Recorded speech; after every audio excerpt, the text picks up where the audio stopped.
يلا نعمل شعرنا كيرلي. في 3 4 كده سالوني فقلت لا ايه ده، انا بتسال على الكيرلي. انا غاسله شعري كويس، عامله له حمام كريم مترطب ومتسلك اهو زي ما انتم شايفين الحمد لله. انا بحب اقسم قوي شعري 3 اجزاء. غرق الخصله دي كلها ميه. استخدم الليف ان ده من كريس. نعمل كده نكركر الخصله لان انا واحده شعرها ليس بيميل ان هو يبقى مفروض اكتر، فكده 3 كركرات حتى.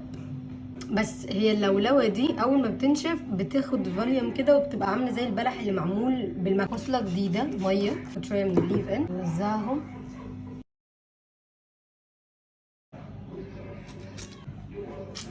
كده. خلصت الربع ده. لما تعملوا سكرانش ما تدخلوش بالشعر لجوه عشان ما تهيشوش الجذور. اخر حاجه السيرم عشان يحبس الترطيب اللي فات ويدي لمعه لما شعري ينشف. مايكرو فايبر تكون تقيله يساعدني على انها تمتص الزوايد زي بتاعه افريكان.